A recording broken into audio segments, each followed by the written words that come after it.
Dobar dan svima. Drago mi je što se družimo u još jednoj epizodi na mom YouTube kanalu Nešto se sprema. Uvijek se nešto sprema. Šta može da bude ukusnije od hljeba? A šta može da bude ukusnije od domaćeg vrućeg hljeba? Zato sam danas odlučila da vam pokažem kako da ispečemo hljeb u kućnim uslovima. Ukusno, nevjerovatno.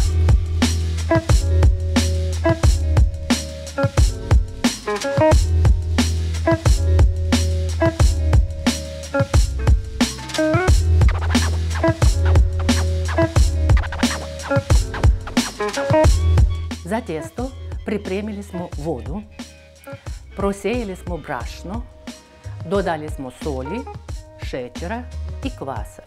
Sve smo lijepo promješali. I sad mješavinu brašna stavljamo u vodu i zamjesimo testo. Možemo sa lopaticom dok se ne dobije određena gustina. Ako budu ostale grudice, ništa nije strašno, sve će poslije da se smiri. Pokrijemo i ostavljamo na 15 minuta na sobnoj temperaturi.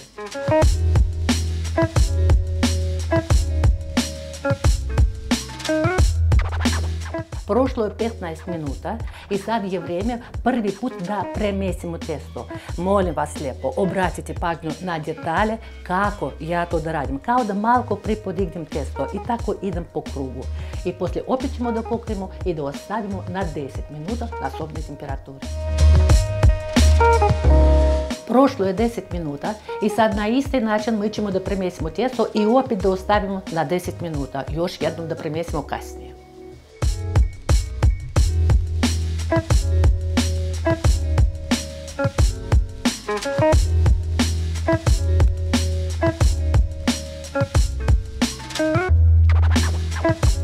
Prošlo je 10 minuta i sad treći put mi ćemo da premesimo testo.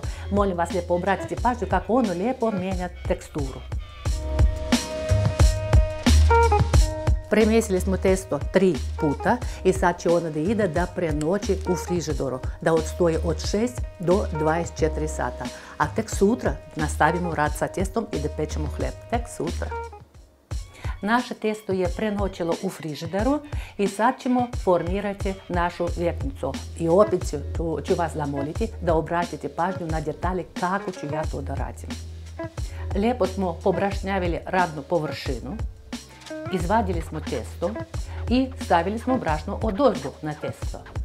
I sad rukama razvlačimo u pravougaonik. Sad ćemo da spakujemo tako da 1/3 na polovinu testa i da pokrijemo 2/3 po dužini. I lijepo da učvrstimo kraj. A sad ćemo to da uradimo isto poprika. 1/3 ide na sredinu hljeba i 2/3 pokriva to sve. Odmah prevrnimo i opet da razvučemo pravougaonik i po istom postupku sve ponovimo.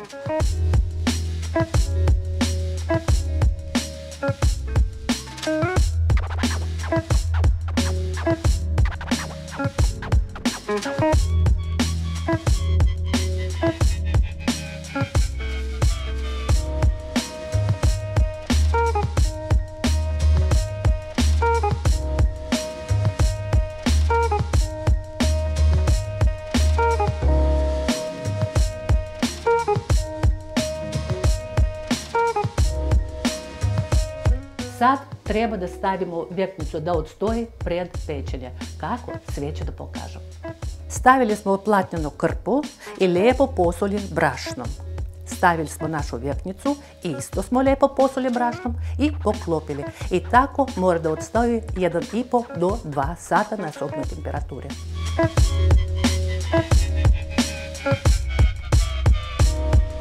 Hljeb se peče u posudi. Može keramička, može metalna, može staklena posuda, ali obavezno sa poklopcem. I rerna se razgreva zajedno sa posudom u kojoj se peče hljeb. Razgrevamo rernu i posudu na 230-240 stepeni. Sad ću ja vama da ispričam šta ću dalje raditi, zato što to treba brzo da se radi. Razgrejena je rerna, razgrejena je posuda. Sad ću ja posudu da izvadim iz rerne, otklopit ću, stavit ću unutra testa, nadsečit ću testo, poklopit ću i odmah da vratim u rernu.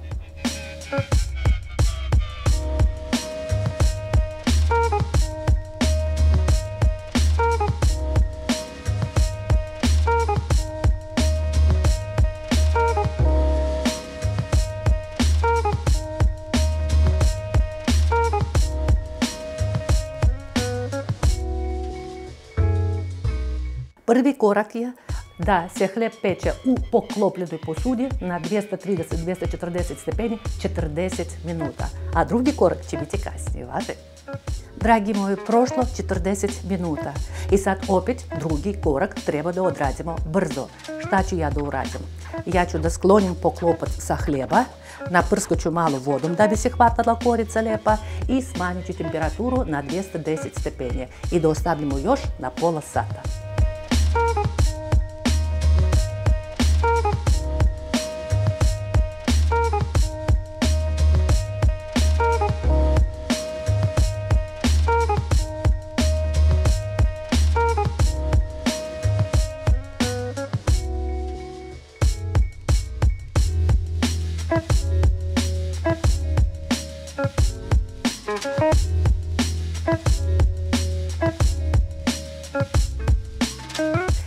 Yes, naš hljeb se ispekao i sad ćemo da ga vadimo iz rerne.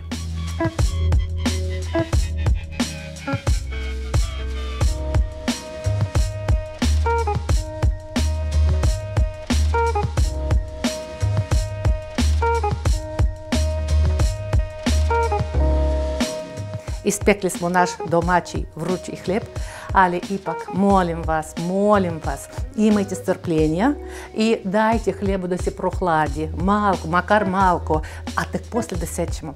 Sve ćemo da vidimo kakav je unutra i kakvu hrskavu koricu ima.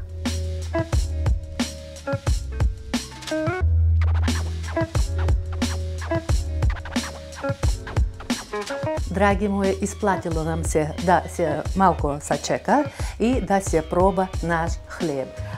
Poslušajte kakvi zvuk ima. Drugo, pogledajte kakvu koricu ima. A sad ćemo da sečemo. Slušajte kako hruska korica.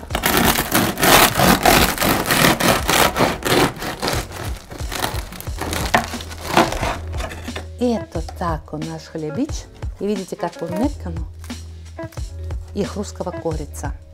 Predivno nešto.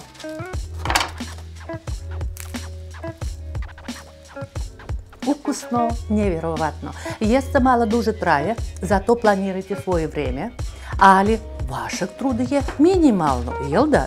Tako da javite mi u komentarima kako je vam bilo i stavite mi lajkove. I poslije opet dođete kod mene na kanal, bit će još interesantnih recepata. Vidimo se!